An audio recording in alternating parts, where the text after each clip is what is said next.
चलिए इसको कैसे समझेंगे। तो इसको समझने का बेसिक है कि डिकम्पोजिशन का मतलब होता है किसी चीज़ को तोड़ना, ठीक है, किसी चीज़ को तोड़ना। ब्रेक किया आपने, आप ब्रेक करोगे तो वो जैसे एक कोई सिंगल कंपाउंड है, इसको आपने तोड़ा, ठीक है, तो दो या दो से छोटा कंपाउंड या एलिमेंट में अगर बट रहा है, मिल रहा है आपको, ठीक है, तो ऐसी अभिक्रिया को क्या कहते हैं हम, वियोजन अभिक्रिया कहते हैं। सिंपल से अगर याद रखना है तो एक सिंगल सब्सटेंस है, उसमें उसको आपने तोड़ा, ठीक है, ऐसे तो तोड़ोगे नहीं, एक सिंपल समझाने के लिए बोल रहा है, ठीक है, कि अगर आपके पास आपने उसको सनलाइट के प्रेजेंस में रखा, मान लो आपने उसको हीट दे दी है, ठीक है, आपने उसको क्या कर दिया, इलेक्ट्रिक करंट उससे पास करवा दिया, तो वो चीज़ें क्या होगा, टूटेगा। अगर टूटेगा तो कोई दो से ज़्यादा सब्सटेंस में भी बदलेगा, दो छोटे छोटे सब्सटेंस में आपको मिलेगा। तो ऐसे रिएक्शन जहाँ पे एक सिंगल बड़े वाले सब्सटेंस को इलेक्ट्रिक करंट द्वारा हो, चाहे हीट पास करके हो, चाहे आप सनलाइट के प्रेजेंस में हो, अगर इस तरीके से वो टूटता है तो ऐसी अभिक्रिया को ही क्या कहा जाता है, वियोजन अभिक्रिया। ऐसी रिएक्शन को ही क्या कहा जाएगा, डिकम्पोजिशन रिएक्शन, ठीक है भाई। तो अब इसको ब्रेक करने के लिए क्या चीज़ की हमको जरूरत पड़ेगा, रिक्वायर्ड एनर्जी की जरूरत पड़ेगा, ठीक है, रिक्वायर्ड एनर्जी। और वो एनर्जी किस फॉर्म में हो सकता है, या तो आप इसको टेम्परेचर दे सकते हो, ठीक है भाई, टेम्परेचर दे दोगे तो वो चीज़ टूटेगा, ठीक है, रिएक्शन कंप्लीट होगा। या उसको आप क्या करो, सनलाइट के प्रेजेंस में रखो, ठीक है जी। या और क्या कर सकते हो, इसको सनलाइट इलेक्ट्रिक करंट पास करा सकते हो, ठीक है, इलेक्ट्रिक करंट, विद्युत धारा, ठीक है। तो चलिए अब इसको लिखेंगे कैसे, तो ऐसे लिख सकते हो, ये single compound breaks down into two और या more than two simpler substance, ठीक है।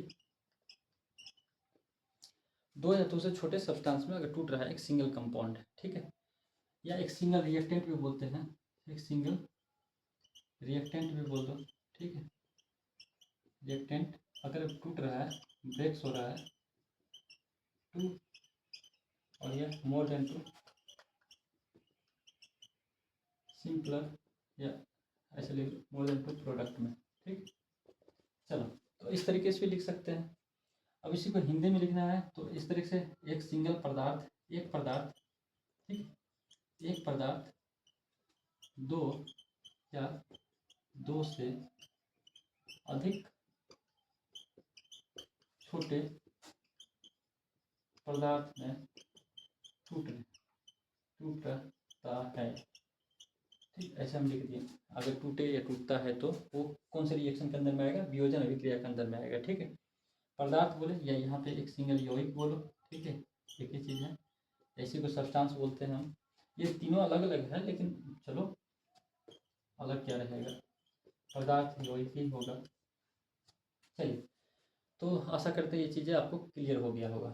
अब चलिए उदाहरण द्वारा देखेंगे तो और भी क्लियर हो जाएगा।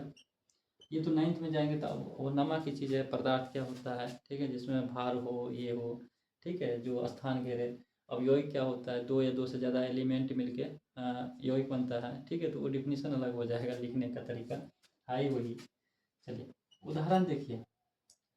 तो डिकम्पोजिशन में उदाहरण, पहला जो बेस्ट उदाहरण है आपका वो है जैसे कैल्शियम कार्बोनेट है, CaCO3, ठीक है भाई।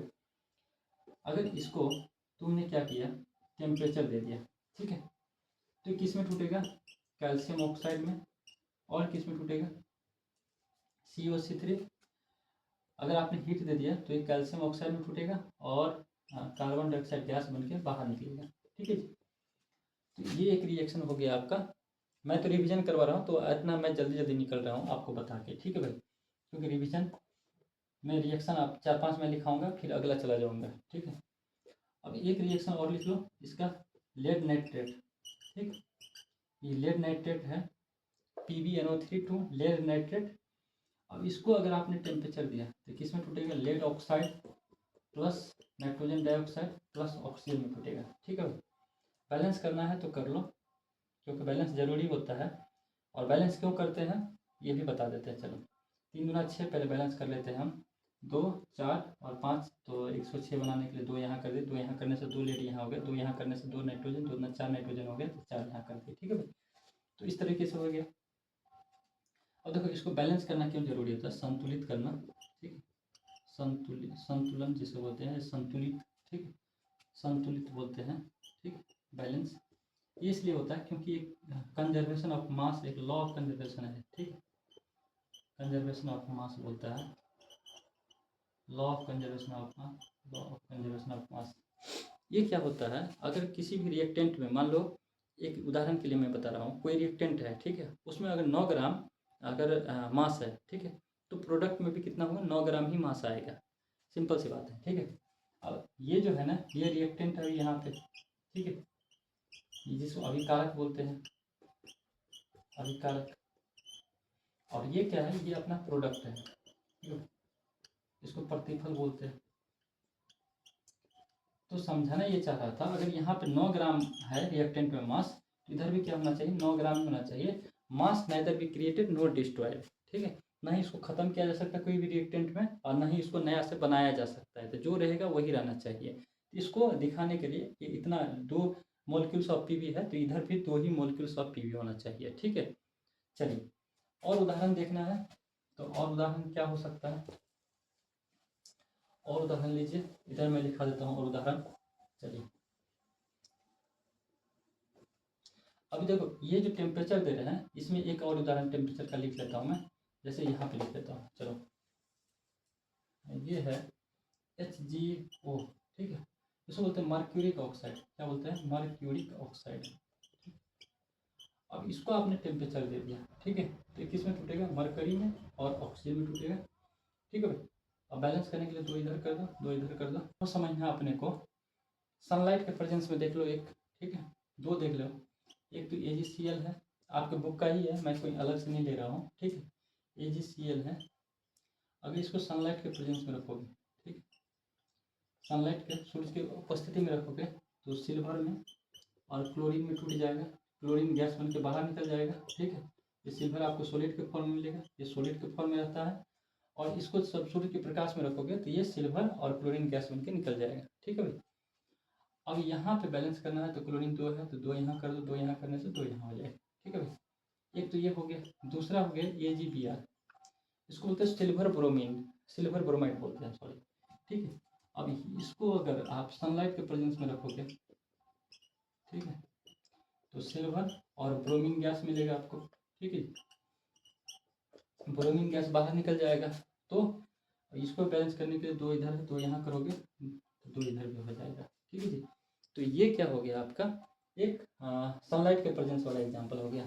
अब एक क्या कर देता हूँ मैं, इलेक्ट्रिक करंट वाला ले लेता हूँ। ठीक है जी, चलिए, जैसे एक NaCl का मोल्टेन स्टेट हो गया, इसको मोल्टेन स्टेट बोलते हैं। मोल्टेन स्टेट ऐसा होता है जो सेमी सॉलिड होता है, सेमी सॉलिड।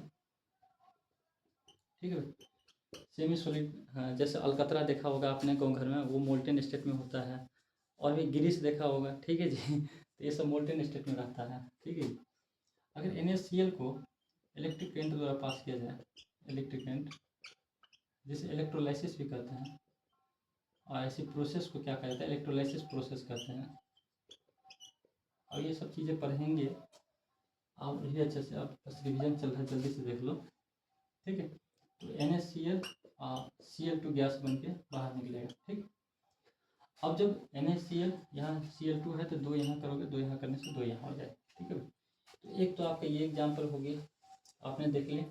तो एक इलेक्ट्रिक करंट वाला देख लिया आपने, और 2 सनलाइट वाला, 3 टेम्परेचर वाला देख लिया। तो आशा करते हैं इतना काफ़ी है।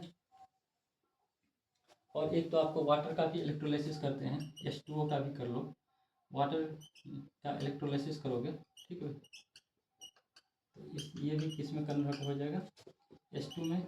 ठीक है, और O2 गैस में। ठीक, बैलेंस करने के लिए 2 यहाँ है, तो 2 यहाँ कर दो, 2 दूना 4 हो गया, तो 2 यहाँ कर दो। ठीक है, तो ये सारी